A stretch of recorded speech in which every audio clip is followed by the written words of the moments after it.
কূটনৈতিক মধ্যস্থতায় কৌশলগত গুরুত্বপূর্ণ হরমুজ প্রণালী ৬০ দিনের জন্য পুনরায় খুলে দিতে ইরান ও ওমানের মধ্যে একটি প্রাথমিক সমঝোতা হয়েছে।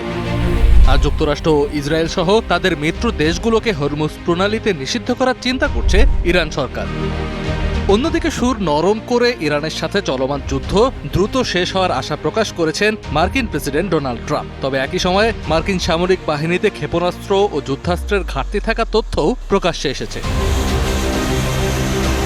আন্তর্জাতিক বিভিন্ন সংবাদ মাধ্যমের খবর অনুযায়ী বহুল আলোচিত হরমুজ প্রণালী ৬০ দিনের জন্য বাণিজ্যিক জাহাজের জন্য উন্মুক্ত করতে একটি খসড়া চুক্তিতে সম্মত হয়েছে ইরান ও ওমান।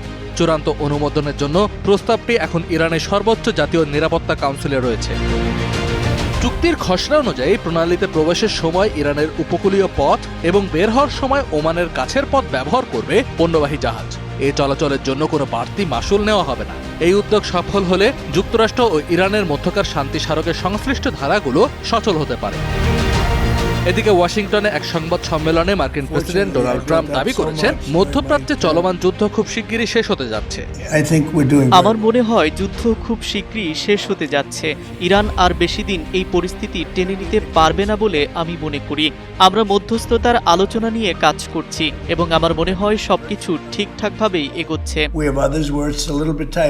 তবে দীর্ঘ সামরিক অভিযানের কারণে যুক্তরাষ্ট্রের পেট্রিয়ট ও থার্ড প্রতিরক্ষা ব্যবস্থার ক্ষেপণাস্ত্রের মজুদ কমে আসা তথ্য প্রকাশিত হয়েছে। এ বিষয়ে প্রশ্ন করা হলে নির্দিষ্ট কিছু অস্ত্রের যোগানে কিছুটা টান পড়ার কথা স্বীকার করলেও আমেরিকার অস্ত্র উৎপাদন কারখানাগুলো দিনরাত কাজ করছে বলে দাবি করেন ট্রাম্প। অন্য এক পদক্ষেপে মার্কিন ও ইসরায়েলি জাহাজ সহ প্রতিরোধ ফ্রন্ট বিরোধী যে কোনো পণ্য পরিবহন হরমুজ প্রণালীতে স্থায়ীভাবে নিষিদ্ধ করতে পার্লামেন্টে একটি আইনি খসড়া পর্যালোচনা করছে ইরান। এই নিয়ম অমান্য করলে পণ্যের মূল্যের 20% পর্যন্ত জরিমানার বিধান রাখা হচ্ছে প্রস্তাবিত বিলে।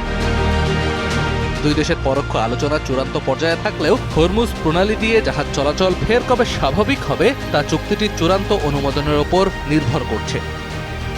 কাজী নিশাদ, ডিবিসি নিউজ ডেস্ক।